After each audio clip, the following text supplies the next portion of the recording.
Terbongkar serangan lanjutan yang bakal dilakukan oleh Roy Suryo. Dan kali ini Roy Suryo makin terlihat aslinya. Ternyata seperti prediksi kita dulu, dia teriak akan lindungi Pak Prabowo dari pengaruh Pak Jokowi. Itu hanya trik saja. Sebenarnya dia juga target Pak Prabowo Subianto. Waduh. Tonton video ini sampai selesai, kita bakal bongkar siapa Roy Suryo yang sebenarnya. Bagaimana harus membuktikan ijazah itu dulu. Ya. Kalau dengan menggunakan pasal 263 ayat 1, sangat kesulitan dan sangat gaduh. Jadi harus dilaporkan dengan pasal 263 ayat 2, tersangkanya adalah KPU. Gitu loh. Tersangka KPU Solo, KPU Jakarta, dan KPU RI. Ya kan? Karena dengan tersangka KPU nanti ada yang dipanggil sebagai saksi. Siapa yang menyerahkan ijazah itu untuk digunakan? Ya, jadi pakai back asimut. Jadi kita jangan dari start lagi, tapi dari titik 2 atau titik 3 ini nanti back asimut baru nembak ke titik awal gitu loh. Siapa yang menyerahkan? Karena yang menyerahkan bisa juga bukan langsung yang punya ijazah tapi orang lain. Tapi nanti itu akan jadi paling tidak jadi saksi dipanggil seperti itu. Jadi sekali lagi mungkin harus disempurnakan. Kalau SP2 lidik itu kan bukan SP3. Jadi kepastian hukumnya belum ada. Jadi apakah akan mencari novum itu terlalu lama. Bagi saya lebih bagus cepat bikin laporan baru, laporan polisi baru, tujuan pasal 263 ayat 2, terlapornya adalah para komisioner KPU baik di Solo, di Jakarta maupun di pusat. Itu saja sih. Oh, ini merancang strategi baru ceritanya. Merancang strategi baru untuk menyerang KPU dengan pasal yang disebutkan tadi, begitu. Oke, kita lanjut dulu teman-teman. Ya sama saja dia membuka borok sendiri. Kalau lulusan SD ya berarti yang memilih kemarin katanya 58% itu siapa? Ya gitu kan. Dan kita juga tahu lah, jangankan memberikan hasil survei. WA dia ngemis-ngemis minta komisar aja beredar kok di media beberapa waktu yang lalu. Ya jadi lucu banget dia. Dan sekali lagi, saya juga kemarin beberapa waktu yang lalu, mungkin sekarang 1 demi 1 udah mulai viral. Ya, entar lagi akan kita bongkar. KPU RI, Komisi Pemilihan Umum yang tadi saya sebut 58% itu ternyata tidak memiliki data yang benar ya soal kemenangan yang dulu disebut ada 58, 28 itu. Kami minta data dan itu sudah resmi, putusannya sudah inkrah ya. Artinya putusan dari KIP, Komisi Informasi Pusat, sempat dilawan, digugat oleh KPU, Pengadilan Negeri, kalah mereka, banding lagi Pengadilan Tinggi, kalah mereka, dan putusan kasasi sudah turun. Makanya kami kemarin datang ke KPU ya. Saya sendiri yang datang ya bersama dengan Pak Ted Hilbert yaitu dari Yakin ya, Yayasan untuk akuntansi dan keadilan ya yang ada. Kemudian datang lagi satu ahli dari ITB yang kemarin menyatakan kami meminta data-data. Ini data loh, baru data dari KPU, data CSV tentang jumlah pemilih yang ada di seluruh Indonesia. Pada hari dan jam yang mereka tentukan sendiri, pada hari Senin tanggal 28 Juli pukul 10, mereka tidak bisa mengunggah data itu. Hanya diam saja dan bahkan akan mengatakan kalau nanti hanya akan memberikan data nasional aja. Loh, kalau data nasional itu sama aja bohong ya. Jadi artinya apa? Ini ada indikasi bahwa data-data pemilu yang lalu itu tidak ada dan tidak benar sama sekali. Jadi ini akan terus kita kejar sampai dengan putusan lain karena putusannya sudah inkrah. Mau apa lagi? KPU kok membohongi rakyat. Jadi itu videonya sudah viral. Ada seorang Kapus Latin yang tidak bisa berkata apa-apa ketika saya datangi dan saya rekam langsung. Saya yang merekam video itu ya. Jadi kalau teman-teman bertanya siapa ini yang merekam, saya yang merekam. Ada wajah Ted Hilbert di situ dan saya bertanggung jawab penuh terhadap video itu.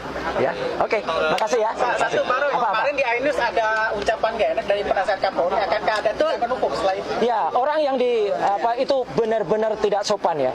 Yang katanya seseorang yang mendapatkan dulu adalah lulusan terbaik dari Akademi Kepolisian ya, gitu katanya mendapatkan lulusan terbaik. Tapi ternyata kan kita tahu rekam jejaknya ya. Dia tidak jujur, bohong dalam LHKPN sehingga dia tidak lolos KPK. Kemarin mengucapkan kata-kata yang sangat tidak sopan kepada rekan saya, Pak Srismon Sianipar. Saya mendengar Bang Resman akan memprosesnya karena itu tidak sopan sama sekali seseorang dikatakan keledai. Ya gitu. Saya mendengar sendiri perkataan itu. Kami juga mendengar, semua dia mendengar. Saksinya banyak di studio Ainus. Jadi sangat tidak pantas yang katanya seseorang yang bergelar Adi Makayaksa katanya ya, tapi ternyata ucapannya sangat buruk dan selama ini di TV itu sangat-sangat tidak sopan. Selalu mengatakan si Rismon, si Roy ya gitu. Apa Anda juga tidak melakukan itu ya? Bukannya selama ini Anda juga tuduh-menuduh orang lain tanpa bukti? Iya kan? menjelekkan orang lain dengan yang Anda sebutkan tadi, terus Anda melupakan sikap Anda yang juga sebetulnya Anda melakukan hal itu. Orang itu, ya gitu, itu sama sekali dia tidak sopan dan harusnya Kepolisian Republik Indonesia, Pak Prabowo tolong ingatkan Pak Kapolri jangan punya penasehat yang sangat buruk perilakunya seperti ini dan tidak sangat memihak seperti ini. Ya, oke, terima kasih. Ya. Bang, satu lagi Pak, tanggapannya Bang tentang Chris Alonso yang datang ke acara kemarin. Itulah namanya orang dulu yang mempermalukan keduanya. Tadi nyalain orang lain karena omongannya, sekarang Anda sendiri juga berkata-kata yang tidak pantas untuk didengarkan, tidak pantas untuk diucapkan. Gimana sih Roy Suryo? Blunder kan jadinya? Iya kan? Blunder banget gitu. Dan di sini ini menarik teman-teman, ketika Roy Suryo ini semakin memperlihatkan wujud aslinya gitu ya, ketika dia mempermasalahkan mengenai hasil Pilpres 2024.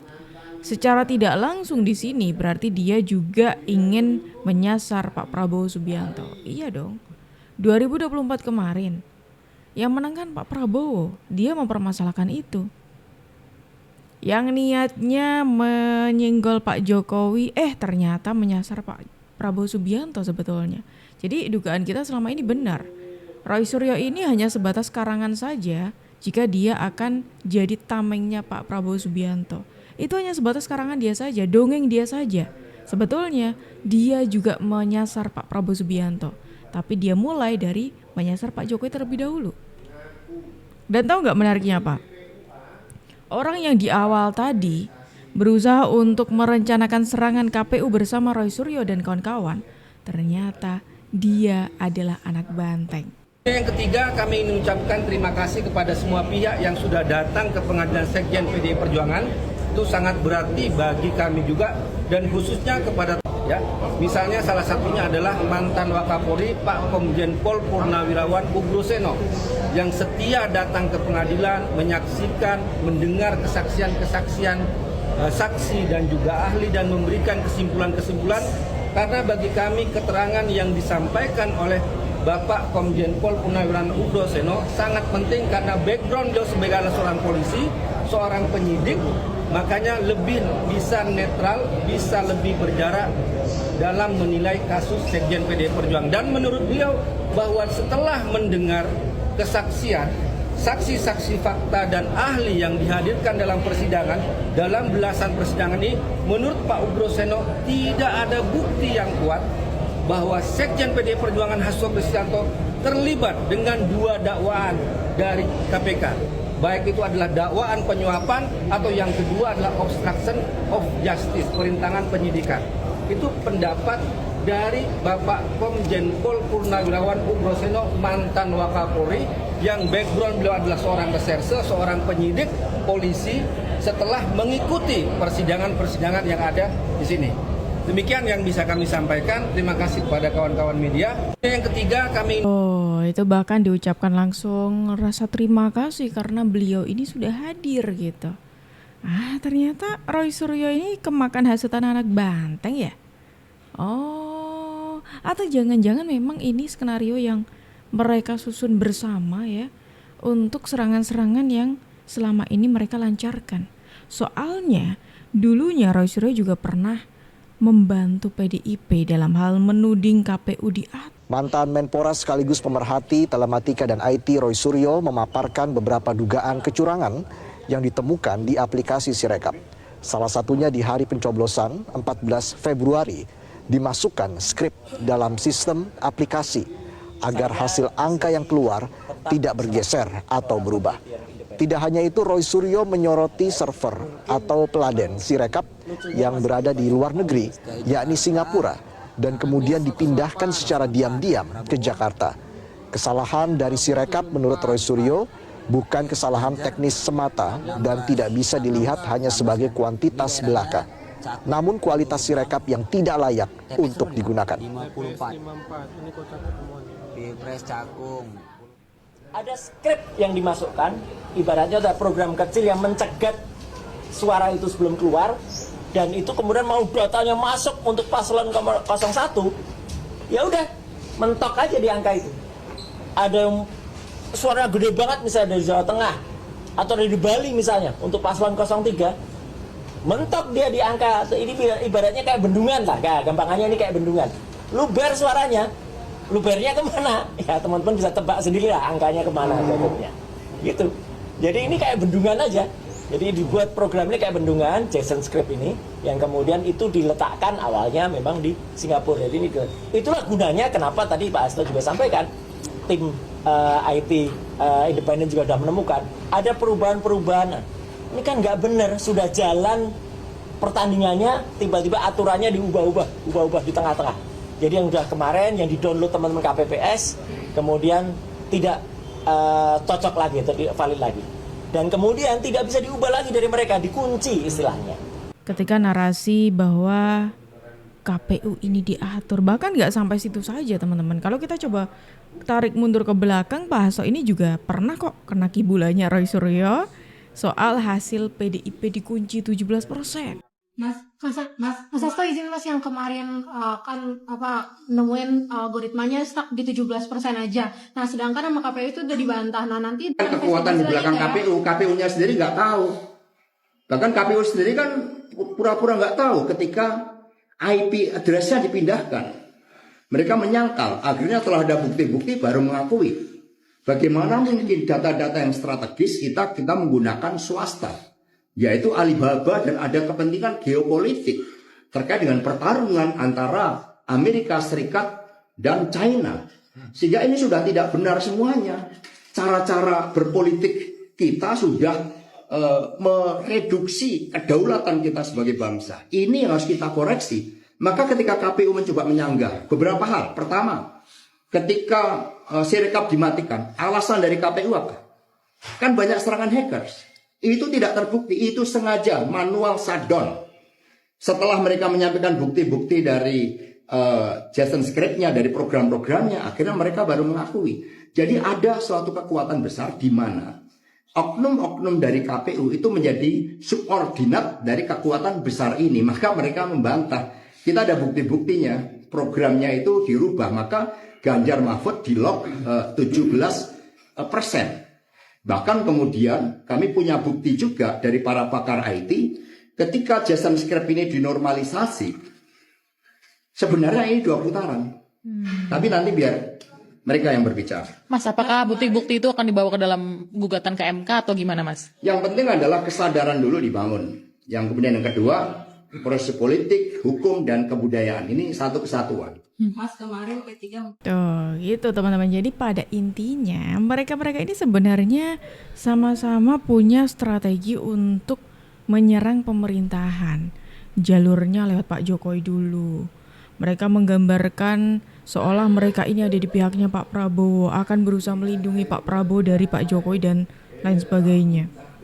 Tapi apa sebetulnya? Sebetulnya mereka lakukan adalah untuk membuat kita terkesan tertipu, kita menipu kita lah. Menipu kita seolah, oh mereka ini ternyata ini ya, benar-benar ada di pihaknya Pak Prabowo. Ternyata enggak. Ternyata yang mereka lakukan hanya untuk sebagai topeng saja, yang pada akhirnya serangan mereka juga dilancarkan untuk Pak Prabowo Subianto. Dan mereka ini saling membantu gitu untuk menyerang. Yang satu terkadang juga setuju dengan pendapat si A, yang B juga setuju, ya seperti itulah ulangi. Kalau 2 putaran, ya kecil kemungkinan Mas Ganjar masuk putaran 2. Kalau 2 putaran. Hipotesis saya adalah Mas Ganjar nggak lebih besar daripada PDIP. Kalau Pak Prabowo kan lebih besar daripada Gerindra. Pak Jokowi lebih besar daripada PDIP. Mas Ganjar nggak lebih besar daripada PDIP. Aslinya Mas Ganjar nggak lebih besar daripada PDIP. Suara Mas Ganjar nggak akan jauh beda dengan suara PDIP. Misalnya PDIP 20%-an dong. 20, 21, 22%, ya mungkin suara Mas Ganjar akan sebesar itu. Karena makin mengkristal nih. Makin mengkristal itu artinya PDI banget. Mas Ganjarnya juga PDI banget, PDI-nya ya PDI banget, nggak ada lagi sumbangan dari Pak Jokowinya. Sementara pemilih Pak Jokowi yang nggak terikat dengan PDIP, ya, kemudian nggak terikat dengan Mas Ganjar, kemudian sudah pindah ke sini, sudah pindah ke koalisi Prabowo Gibran. Jadi prediksi saya nanti di ujung nih 14 Februari Mas Ganjar mungkin Angkanya mirip dengan angka PDIP. Kalau PDIP 22% mungkin sekitar segitu juga nanti Mas Ganjarnya. Dekat itu berapa persen Bang bedanya? Dekat ya mungkin 1% maksimal lah. Hah? Kalau PDI 25 Mas Ganjar 26 gitu? Iya, yang paling tinggi. Kalau PDIP 20 paling tinggi Mas Ganjar 21. Karena kan sebenarnya yang lain tuh kan nggak punya kontribusi yang signifikan untuk suaranya Mas Ganjar. Oh ini nih, ini adalah respon yang sangat tegas sekali dari Hasan Nasbi yang sekaligus menyadarkan PDIP dengan narasi tadi. Narasi yang PDIP merasa, oh ini suara PDIP tuh dikunci sekian persen. Ini nih, dikasih paham oleh Pak Hasan Nasbi gitu ya, bahwa ya memang Pak Ganjar itu dasarnya tidak lebih besar dari partai. Kalau kita bicara soal sosok ya, soal seseorang yang ada di dalam partai tersebut kemudian dicalonkan, kan memang sudah terbukti gitu loh. Pak Prabowo Subianto kenapa suaranya besar? Karena Pak Prabowo ini sebetulnya sudah lebih tinggi dari partai gitu. Pak Jokowi pun juga seperti itu, dan itu sudah terbukti dari Pak Jokowi yang dicalonkan bersama PDIP. Oke lah bersama PDIP tapi menang ya kan. Tapi coba kita agak flashback dulu ketika PDIP itu mencalonkan ketumnya sendiri untuk maju, menang nggak menang. Berarti itu sudah menjadi jawaban loh kalau sosok ini Pak Jokowi ini itu sudah lebih besar dari partai. Makanya ketika Pak Ganjar dicalonkan, loh kok kenapa Pak Ganjar suaranya segitu? Ya memang perolehannya segitu. Suaranya dari PDIP saja, dari orang-orang PDIP saja, pendukung-pendukung PDIP saja. Tidak dari dua jalur lah ibaratnya seperti itu. Kalau Pak Jokowi bersama PDIP dulu, oke, kenapa Pak Jokowi menang? Ada suara dari Pak pendukungnya PDIP, ada juga suara dari pendukungnya Pak Jokowi. Nah itu tuh jawabannya teman-teman. Selain itu, kalau kita bicara upaya-upaya untuk menyerang pemerintahan seperti yang saya sebutkan tadi, ternyata mereka ini saya duga gitu ya, serangan-serangan yang mereka lancarkan ini tidak cuma untuk ke Pak Jokowi saja, tapi juga mereka lancarkan untuk Pak Prabowo. Alias apa? Tandanya mereka ini memang menyasar, mengganggu, merecoki pemerintahnya Pak Prabowo. Bahkan jauh sebelum pengumuman pemenang. Ketika pendaftaran saja, mereka sudah membuat huru-hara. Intinya apa? Sebenarnya ini bukan hanya persoalan pemilu seperti tadi kata Pak Petrus ya. Karena ada kabar bohong di dalamnya. Ada juga pernyataan yang tidak benar ya gitu. Tapi kan akhirnya sekarang kita harus mengacu pada undang-undang, misalnya undang-undang ITE yang di pasal 27 ayat 3 di mana harus ada kerusuhan fisik. Ini kan malah kita jadi ngeri. Andai kata, ya ini saya ini sebagai warga masyarakat awam, andai kata laporan dari Pak Petrus dan kawan-kawan dari TPD ini diterima, mungkin masyarakat bisa tenang ya, karena laporannya sudah tidak. Tapi kalau ini laporan mereka mendengar bahwa laporannya masih ditangguhkan seperti ini, ya itu kan nanti apa harus nunggu kerusuhan fisik. Kita kan, saya sendiri kan tidak berharap terjadinya apa yang seperti tahun 98 itu terjadi lagi gitu loh. Dan memang undang-undang sayangnya mengatakan demikian, harus ada kerusuhan fisik gitu. Apa kita harus menunggu itu. Dan yang kedua adalah ada juga bukan hanya soal, tapi misalnya soal pelanggaran undang-undang perlindungan data pribadi, soal server yang ada di luar negeri dan kemudian ada di dalam negeri, kemudian juga ada hal yang kita laporkan tentang Sirekap, tentang orang-orang KPU sendiri. Jadi ini bukan sekedar pelanggaran pemilu ya, karena dalam pelanggaran pemilu itu ada 9 hal yang diatur gitu ya, termasuk misalnya ada caleg yang dia harus melaporkan suaranya atau dia mengganggu proses di TPS, atau itu hal sangat mikro. Ini persoalan ini sangat makro sebenarnya, sangat besar untuk republik ini. Jadi menurut saya, ya saya sekali lagi saya tidak berpretensi apa ya, tapi saya siap mendukung kalau misalnya nanti kami dipanggil lagi, misalnya surat dari ke Kabariskrem ini diproses, atau kemudian di Gakumdu laporan dari Pak Petrus ini dijalankan, ya saya siap untuk terus mendukung dan membantu supaya apa? Supaya agar tidak terjadi kerusuhan di masyarakat. Itu aja. Oh kan, sudah dengar sendiri.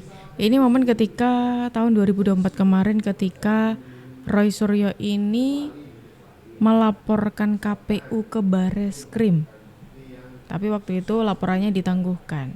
Ya ini kan berarti menjadi bukti juga ya, bahwa Roy Suryo memang sedari awal dan gerombolannya ini memang pengen merecoki pemerintahan. Ini buktinya gitu loh. Mau bukti apa lagi kira-kira kalian? KPU itu jumlahnya tidak 1 orang, tidak 2 orang, dan tidak datang dari pemerintah.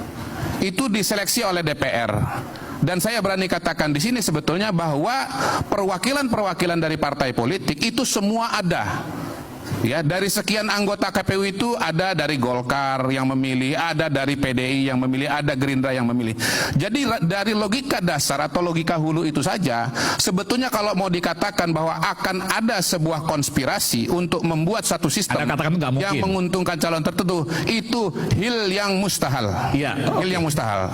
Yang kedua, sistem ini sudah diproses sekian lama, tidak mungkin Komisi 3 ya itu berdiam diri dan tidak melakukan pengecekan. Sebetulnya saya sebut ini atau saya sampai kepada konsep atau istilah mitos-mitos kecurangan karena sebetulnya ini adalah peristiwa dan fenomena yang berulang ya.